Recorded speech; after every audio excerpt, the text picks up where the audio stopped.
Good morning, class 8th. In this chapter, we read resources and many types of resources and human resources, natural resources. Also, today we read conserving resources. Conserving resources means होता है बेटा संसाधन का संरक्षण करना। कोई भी जो संसाधन जो नेचुरल थिंग्स है उसको किस तरीके से बचाया जाता है, उसको बचाकर हमारे जो फ्यूचर्स आने वाली जो जनरेशन है, फ्यूचर जो जनरेशन है उनके लिए स्टॉक कर उस रिसोर्सेज को स्टॉक करके रखना। It means the conserving resources. Mona had a nightmare. She dreamed that all the water on the earth had dried up and all the trees cut down. Mona रात के समय उसे एक सपना आया, ड्रीम देखा उसने, और वो सपना देखकर डर गई। क्यों? उसने सपने में देखा कि अर्थ के ऊपर जो भी पानी है, जितना भी पानी है, हाइड्रोस्फीयर है, वो बिल्कुल ड्राई अप हो चुका है, वो पूरा का पूरा सूख चुका है।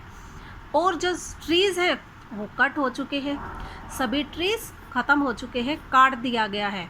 क्योंकि जो रेन होती है, जब ट्रीज़ होते हैं तभी रेन आती है, क्योंकि रेन को लाने के लिए अर्थ पे जो ट्रीज़ होते हैं बहुत हेल्प करती है। So that trees also cut down, so that water bodies had also dry up. There was no shade, nothing to eat और ड्रिंक। और ट्रीज नहीं है तो वहाँ पर ना तो किसी भी ट्री की शेड मीन्स छाया है, और ना ही खाने के लिए कुछ बचा है, और ना पीने के लिए पानी बचा है। क्योंकि ट्रीज नहीं है तो फूड कहाँ से होगा, और रेन नहीं होगी तो ड्रिंक करने के लिए वाटर कहाँ से होगा। People were suffering and roaming around desperately looking for water and shade.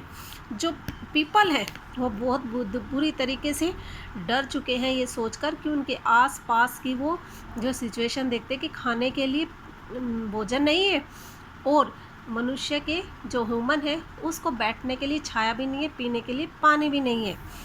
She told her mother about the dream. वह उसने जो ड्रीम देखा है उसके बारे में अपनी मदर से डिस्कस करती है। अम्मा, can this really happen? She asked her mother. अम्मा, क्या रियल में ऐसा हो सकता है कि इन फ्यूचर ना खाने के लिए खाना भोजन हो, और ना ही पीने के लिए वाटर हो, और ना ही कहीं पर बैठने के लिए गर्मी के समय ठंडी हवा के लिए ट्रीज हो? Yes mamma replied, if we are not careful then even renewable resources can become very scarce and the non-renewable one can be definitely get exhaust. What can we do about it? Raju asked. Lords replied, अम्मा। तो उसकी मोना की mother कहती है हाँ sorry की mother कहती है हाँ बेटा, ऐसा हो सकता है।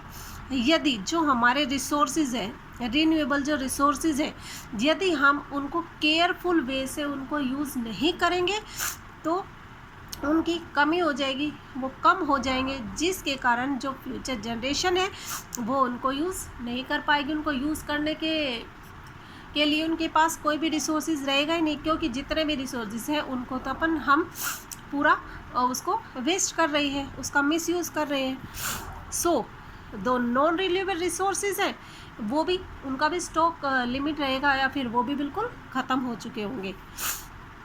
क्या ऐसा हो सकता है? उसने क्वेश्चन पुटअप किया अपनी मदर से। यस, हो सकता है। तो इस सिचुएशन से किस तरीके से बचा जा सकता है?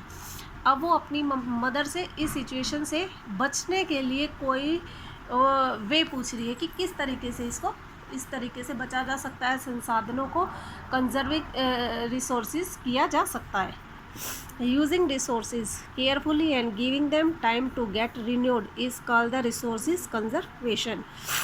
जो रिसोर्सेज है उनको यूज़ बहुत सावधानी से करना चाहिए, बहुत केयरफुली उनको यूज़ करना चाहिए, और समय समय पर यानी अकॉर्डिंग टू टाइम उसको रिन्यूड भी करते रहना चाहिए, उसको नया भी बनाते रहना चाहिए। यानी कि इसको हम यूज़ ही करते जा रहे हैं, जैसे एनर्जी है, एनर्जी को हम यूज़ करते जा रहे हैं, कोई अदर वे फाइंड आउट नहीं कर रहे हैं कि एनर्जी को बनाने का और भी वे ढूंढे जिससे कि एनर्जी बनाई जा सके और फ्यूचर जनरेशन को भी उसको यूज़ कर सके। It is called the resource conservation. Balancing the need to use resources and also conserve them for the future is called sustainable development. और जो रिसोर्सेज है उनको यूज़ करते समय उसका बैलेंस बनाने की भी बहुत ज़्यादा ज़रूरत है।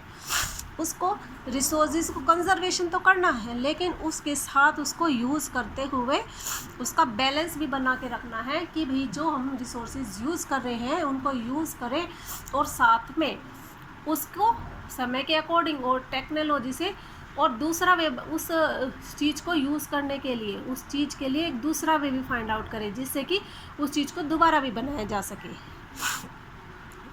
इसके लिए फ्यूचर के लिए उसको संभाल के रखा जा सके। It is all the sustainable development mean संभावित विकास, यानी भविष्य के लिए अपने को कुछ ऐसे विकास की जो थिंग्स है टेक्नोलॉजी वगैरह सोच के रखनी जिससे कि हमारी जो फ्यूचर जनरेशन है उसको यूज़ करके अपनी लाइफ को इजीली सफ़र कर सके। There are many ways of conserving resources. क्या जो रिसोर्स को कंजर्व करने के बहुत सारे वेज होते हैं? Yes, each person can contribute by reducing consumption, recycling and reusing things.